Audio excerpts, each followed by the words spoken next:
I feel sure that all present here are familiar with the idea that the kingdom of heaven is not a located place.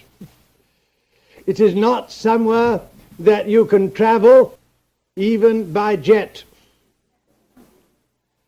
At least not physical jet. As we well know, the ancient utterance concerning the kingdom of heaven is that it is within consciousness,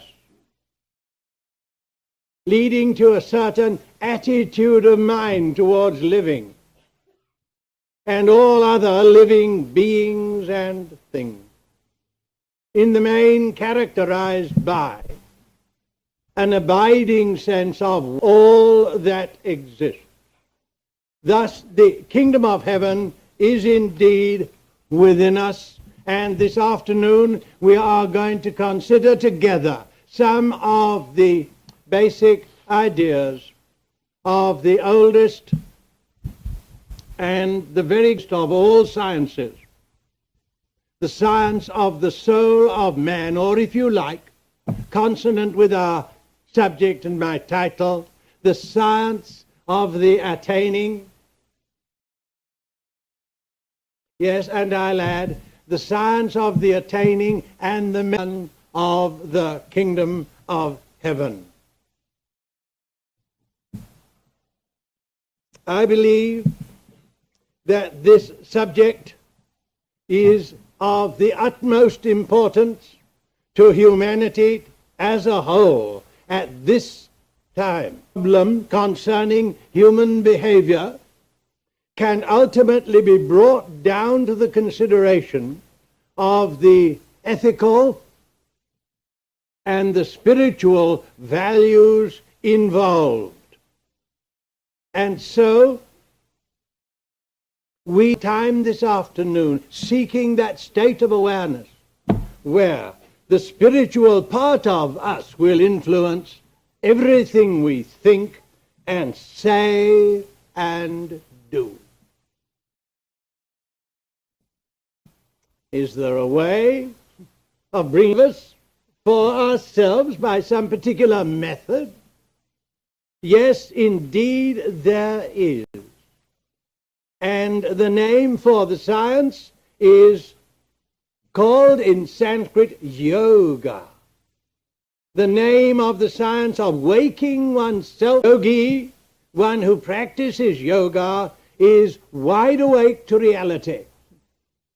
And so if we study yoga, it is because we are seeking ultimate reality. When we turn our attention on this subject, we find that yoga is twofold. It consists of certain elements of knowledge, which might be called yoga philosophy, and yoga practice, putting the knowledge to work upon ourselves. Let me then briefly, and without too much discourse upon them, state the essential knowledge upon which the practice of yoga may be founded. I think I must alter that, upon which the practice must be founded if we are going to succeed. The knowledge consists of 6 postulates, which I put for your consideration. And the first of them is that a sharp distinction exists between man's personality and the deeper aspects of his nature. The reality in him, if you like. The divine spirit essence, which is the core of man's existence. The spiritual soul, inner self of man. The true individuality behind the bodily veil. It is important from the very beginning of one's study and practice of yoga always to remember that. This is not It's a temporary, evanescent, ever-changing, flowing vesture, which the real thinker and spirit within is using during waking hours.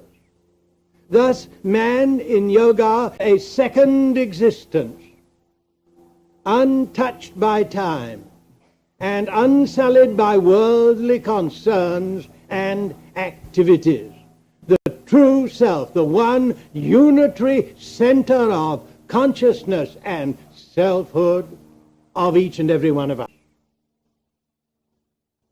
This that we have to seek.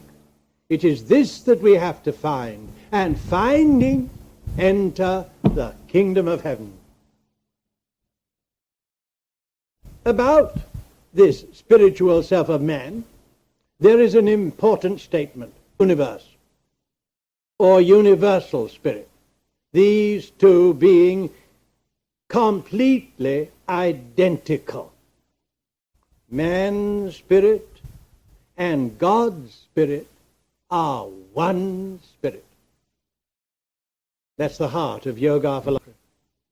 The sovereign secret.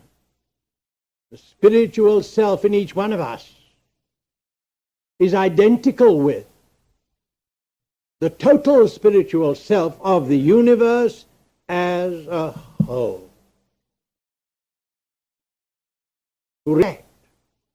Of the unity of the spirit of man with the spirit of the universe, this waking realization is the objective, the supreme objective of yoga. Hence its name, yoga, which means union. So I repeat, yoga philosophy is that royal secret that man's spirit and God's spirit are one spirit. Or, to put it in the words of our Lord, I and my Father, that, says the yogi, that am I. And he allows his contemplative thought to soar beyond the limitations of bodily being into absorption in the one Lord of life and the ocean of the universe. That probably sounds to be a very difficult assignment. Not so, really, because as soon as anyone desires self-realization, you, for example, and I would not be here if we hadn't begun, we hadn't passed through the essential test, which is wanting to know. And as soon as anyone wants to know, the inward search for the self is moved, inspired by the self. And when we turn our thoughts eagerly, seekingly to this great subject, we are really inwardly moved by our own awakened divine self. Is focused into an individuality in man. And this is called his spiritual soul. As I've said, the true self in each one of us. The Christ indwelling. The Logos of the soul. For which St. Paul said our bodies were temples. This is the dweller in the innermost. Now this true self of man perpetually unfolds its inherent. It perpetually unfolds or evolves towards the stature of perfected manhood.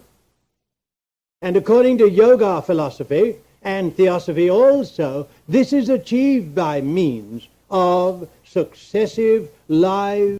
And here we are said to be born over and over again, unfolding more and more faculties, life after life, until at last, as St. Paul, whom I quote again, great Christian yogi as he was and is, he said, describing our destiny, until we all come in the unity of the faith and in the knowledge of the Son of God, unto a perfect man, unto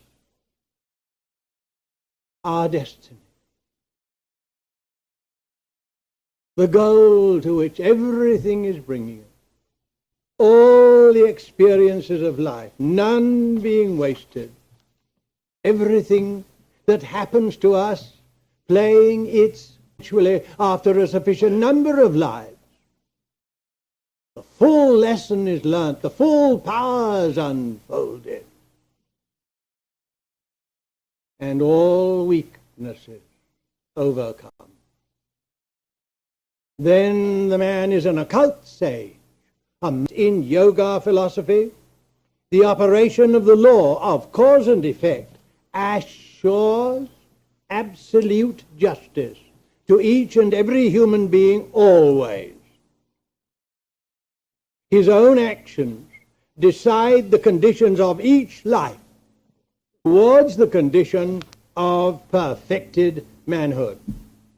And now last of this series of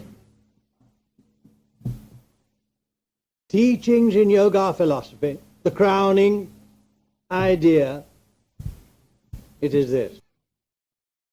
The normal condition of consciousness can be changed so that self-realization can be entered at any time. And ultimately, adeptship can become established in an individual far in advance of age. This can be done. The interior state of consciousness called the kingdom of heaven can, as we say, be taken by storm. And that's what yoga, as an active science, is. The citadel of the soul of man, of taking the kingdom of heaven by storm. For as I mentioned on opening, the kingdom of heaven is not an ideal to be made possible of realization in some.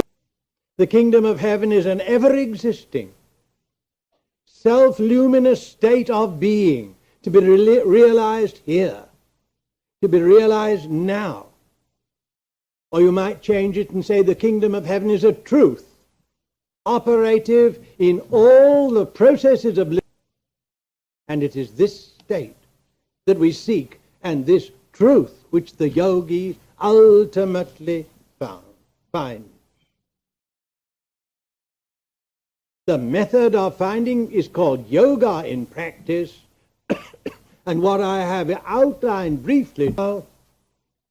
Let us turn to the practice and see what the ancient seers of old taught to man thousands upon thousands of years ago in sharing that which they had found attainment.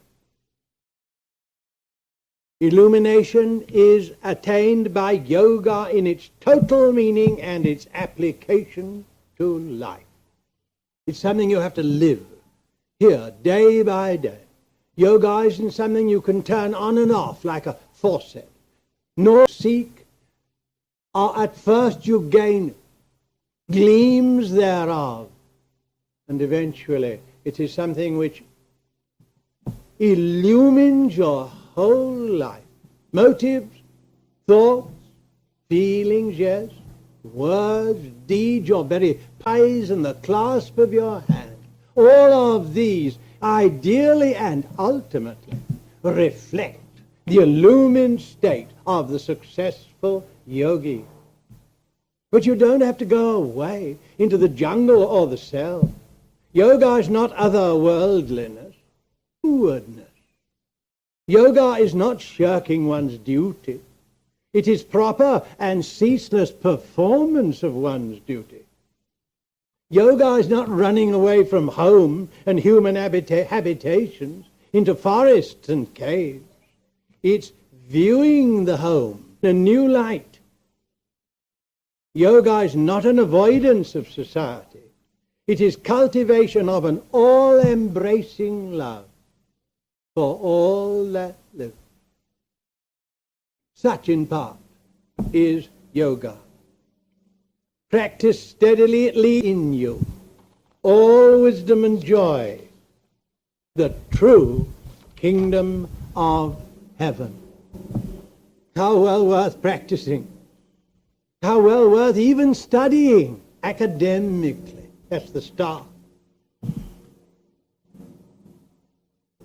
Less for oneself than for humanity as a whole, in order to be an ideal citizen, to study and to practice in the perfect performance of worldly duties this ancient science of the capture of the kingdom of heaven.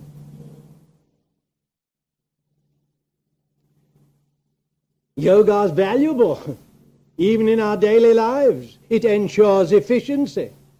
It makes available to the person extraordinary physical, mental, intellectual, psychic, wonderful science, a wonderful procedure, the true religion of man, the way of light and life, and I believe the only way of peace within and so peace on earth.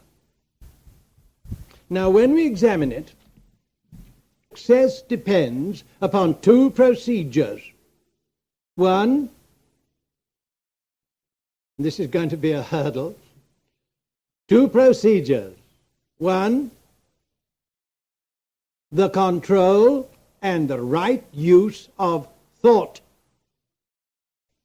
of some form of meditation and yoga as a part of life. Two necessities, bringing the thought forces, the mind and the thinking process under control, and engaging every day of the divine. At the end, I will refer to that.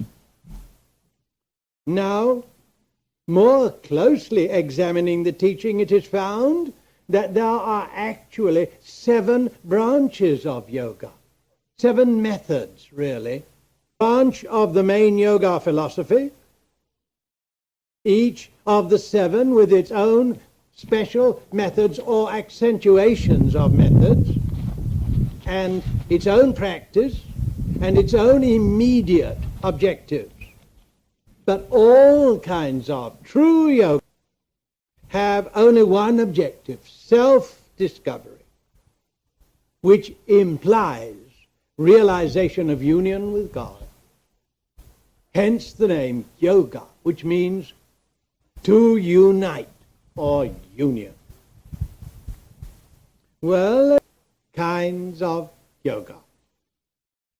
They're evidently designed by the great seers of old to suit the people belonging to the 7 human temperaments. The power people, the wisdom, scientists, the devotees, and the magicians. We all belong to one of those, and there's a yoga for each of us. We may, if we like, and it's advisable, I think, to combine more than one, as we'll see as we go on. I've taken first Hatha Yoga. The very word and the sound of it tells its central idea. Hatha Yoga. Ha, science of breathing. Hatha Yoga aims at bodily mastery. In breathing as a science and mental control of body as a means of attaining true harmony of body and mind.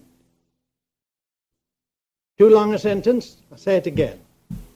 In Hatha Yoga, you must learn to relax. Breathing, and I'll talk about it in a minute, breathing as a science, mental control of body, all three as means of attaining true harmony of body and bring them into harmonious unity and integration throughout the whole personality. About breathing, here is what is taught. It is the practice of the neutralization of the process of breathing alternately. These are called sun and moon breathing, or as we would say, positive and negative breaths. And the object of this peculiar kind of breathing is to completely positive and the negative breaths and the electromagnetic forces in the body, so that equipoise between them is established and the body is in still peace.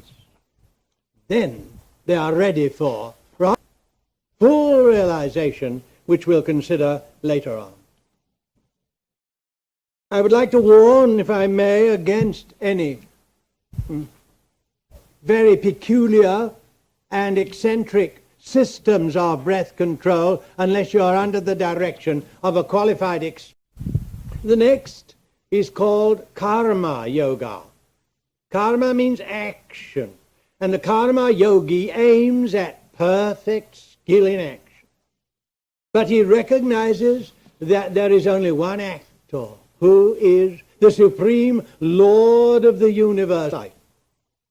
And all work is as service rendered for him, impersonally, and in the name of the Lord. That's karma yoga. Or as we say in the West, he who works, prays. Gives mastery over the power of dedicated action and is suitable for very busy people and those who don't readily engage in contemplative thought. So the karma yogi works, but he's not bad, but he doesn't expect a reward. He is efficient, but he doesn't expect admiration or even appreciation. He's dynamic, but he's not worried whether he succeeds or fails to achieve any tangible result. These are matters of indifference to the true karma yogi. For him, work in the name of the Lord is its own fulfillment. Whether pleasure or pain accrues for his effort. Furthermore, he works for the welfare of all, and yet affected by success or failure, pain or pleasure. And this is a very important branch of yoga. It's being called the yoga for the modern man, for the man of the 20th century, though it is for all. Karma yoga. Work dedicated to the welfare of all and to the Lord of life, working in all. Morrison Paul put it, work out your own salvation with fear and trembling, for it is in you. And so everything the karma yogi does is unto the Lord, in the Lord's name, and without a sense of being divided from him, and caring naught for results. A very lofty ideal. A rather strange sounding name, L-A-Y-A, Laya Yoga, or Laya Yoga. Laya Yoga gives mastery over the powers of will and mind, and ultimately awakens the hidden in man. For this reason, it's rather a dangerous form of yoga unless you are under the direction of a guru, well versed in the science, who can direct your attempts to awaken and arouse your own spiritual awareness, certain secret forces, creative energies resident in the bodies of all men. When these are awakened, they electrify the brain. It's the creative force from which the sex impulse comes, but transmuted into spirit called up into the brain, mind, and spirit, instead of expressed physically. And this bestows genius, the fire of genius, in man, and enables him to realize unity with God in his body, wide awake, so that he can know that which laia really means, to be dissolved, to be absorbed in God, like water in water, light in light, space in space. That's the great goal and adventure and quest of every yogi.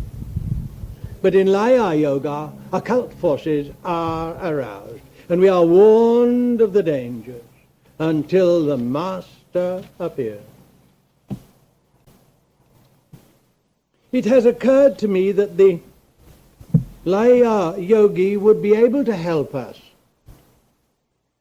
we Western people in modern days, in the extraordinary accentuation of the sex force and interest in sex and sexuality by which humanity seems to be beset today, almost to its degradation.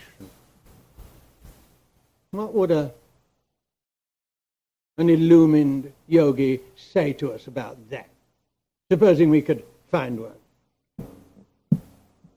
We are wrong in thinking that sex expression is essential to a full human life. He would deny that as a profound error. He would warn us, I think, saying that excess, the natural function, but excess, he would say, dulls the brain, exhausts the vitality, takes the fine, keen edge off the mind, whilst undue indulgence, formality. And that is, I suppose, why in yoga and in occult communities that chastity is one of the great ideals.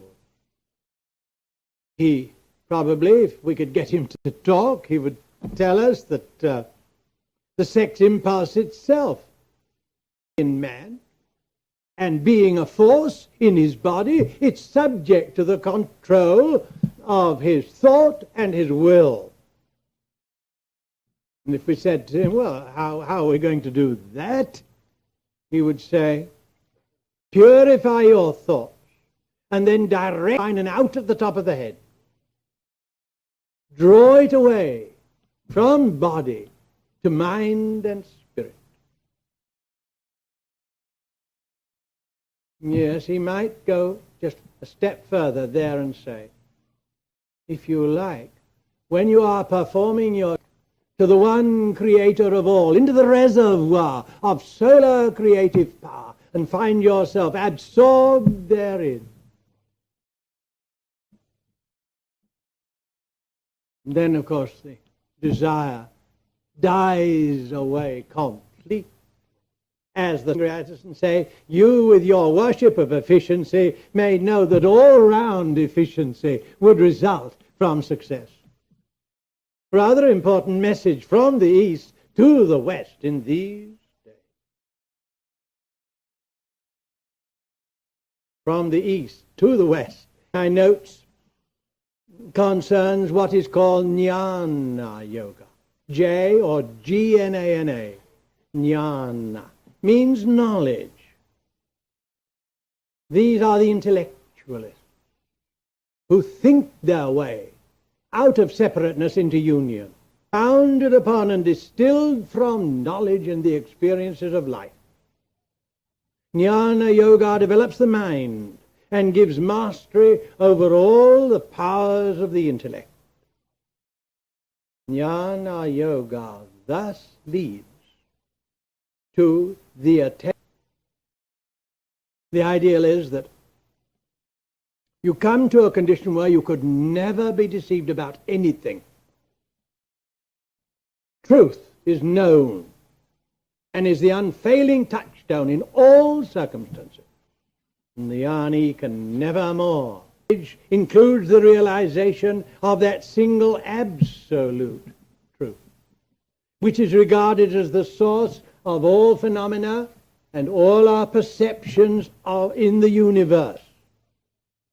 For example, despite the richness of individuality everywhere apparent, despite the exuberant variety of nature's forms, there is within all of them, despite the appearance of difference, one life, one reality, one being. All notions of multiplicity are known as unreal, illusory. Such is the special goal of Jnana Yoga, to know absolutely, completely to comprehend, to be beyond the possibility. I believe certain legal and police officers and others arrive at this kind of intuitive sense in which they can tell whether a person is telling a lie or not. Well, that exalted to a far higher level, to own it despite the variety of appearances, that is the goal. To know absolutely, completely to comprehend, to be beyond the possibility of being deceived. This is exalted into a supreme virtue. There's a Japanese proverb about it which says, it's a little bit mysterious, but it is this: the power of man is non-deception. Think it over. Study and lecturing, but we must move on now to the sixth yoga, called Bhakti Yoga. Bhakti. Sanskrit word meaning devotion. These are the devotees who care for philosophy, for knowledge, for intellect, for understanding.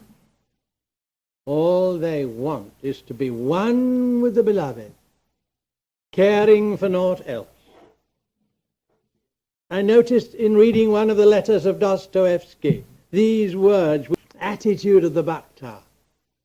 He wrote strangely, if anyone could prove to me that Christ is outside the truth, and if the truth really did exclude Christ, I should prefer to stay with Christ and not with truth. Pure devotee. And these people believe that devotion verily is the nature of the supreme love of God.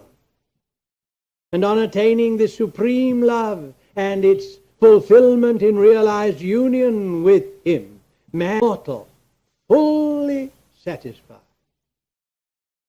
And the Bhakta, on attaining thus, does not desire anything else. He neither grieves over any loss, nor hates anything, nor indulges in sensual pleasures, nor feels an urge for the acquisition of...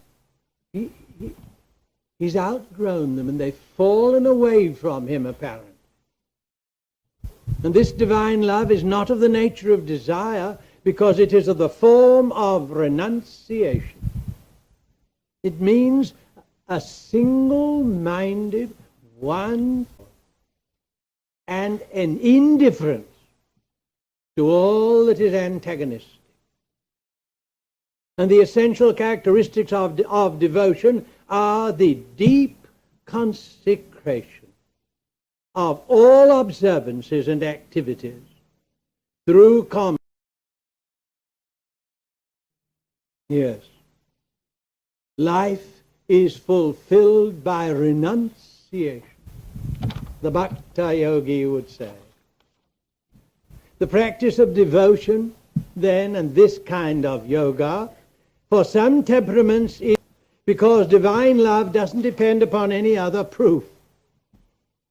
It is its own proof of itself and is felt in one's heart.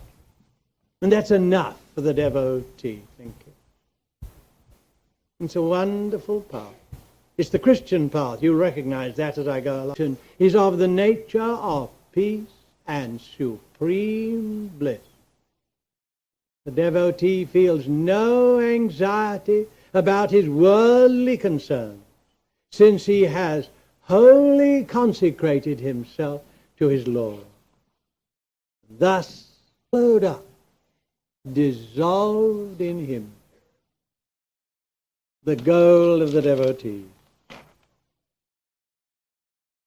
And finally, Raja Yoga. That title will be Raja, or a king, and this is generally called the kingly yoga. It accentuates consciousness, dissociates the self, that's the inward, true unit of awareness and existence. It dissociates that deliberately from elements of expression, the body, the emotions, and the mind. And these, as one book on yoga says, are peeled away, one by one, and only the one interior and, as they call it. Raja Yoga gives mastery over all other methods of yoga and develops special powers of discrimination and dissociation. And it leads, as do all, to direct realization of man and then of its unity with the one self in all. Having discovered the divine in himself, the Raja Yogi, looking at all of us, would see that same self in each one of us.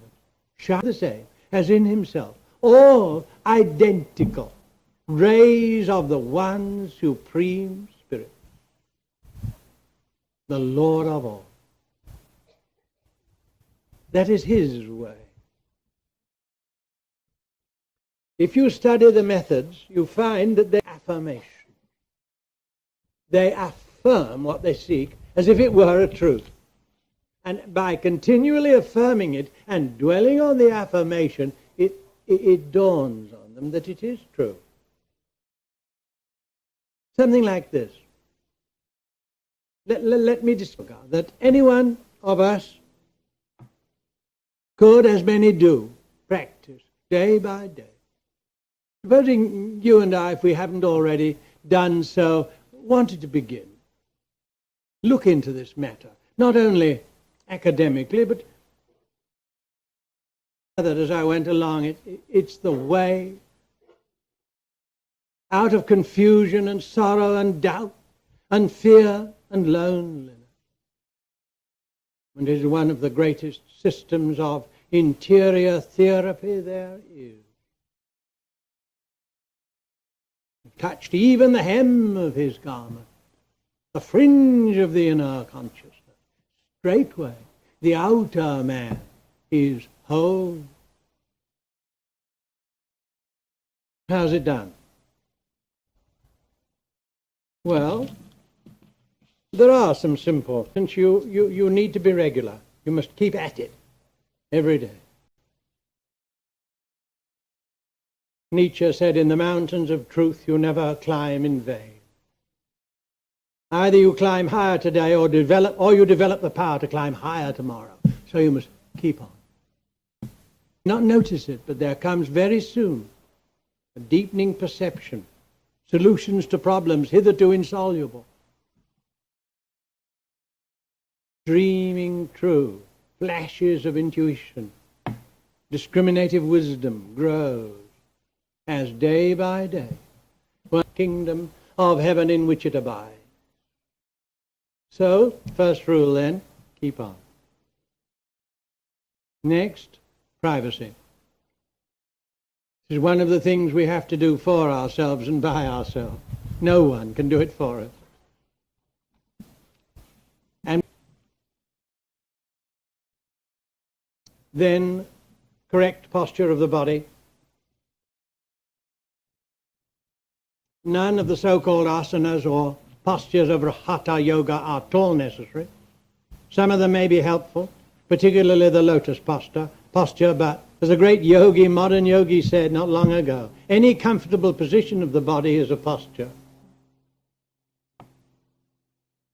But there are a few simple rules. For example, the body must be quite relaxed, utterly and completely. An ordinary chair, both feet on the ground, spine and head erect, breathing perhaps slowed down a little, so that the whole body becomes poised and quiet and peaceful. Then you begin the affirmation. First, interior integral unit of selfhood from the body. I am not the physical body. I am not the emotions. I am not the mind. I am the divine self, you may affirm. Dwell on the thought. Immortal, dwell on that. Radiant with spiritual light. I am that self of light, you say to yourself, mentally. That self am I. And knowledge and awareness to become centered in and full of the eternal self of light. And then affirm, I am that. That am I. Darkened, formal mind and brain. Or if you like, you can say, I am self-shining, pure being, rooted in the eternal. And give consciousness time to acquire my Father are one.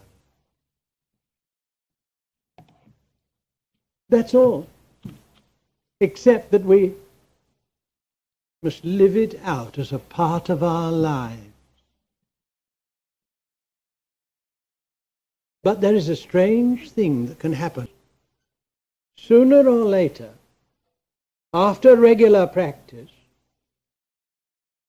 along the lines I've described,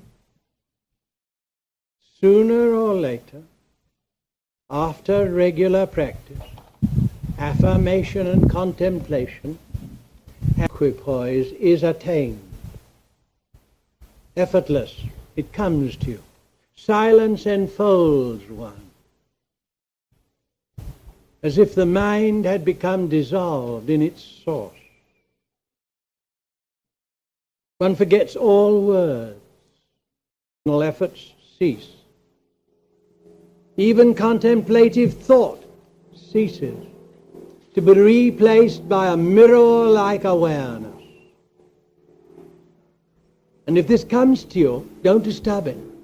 Stay in it. Of mind, it descends upon one,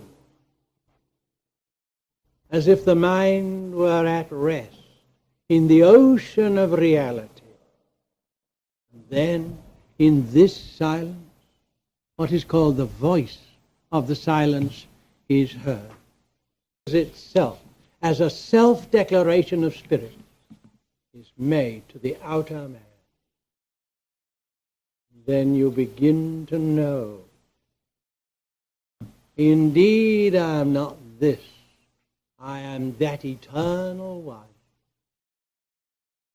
So, entering this regularly, day by day, one taps the infinite source of power within one and gradually learns to express it with increasing efficiency and fullness in all the affairs of daily life and in all the contacts with men.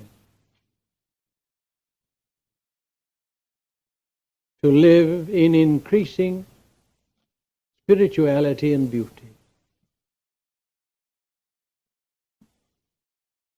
There I must stop, friends. Such in outline only, thus we may find peace and serenity of heart and unshakable happiness. Such is the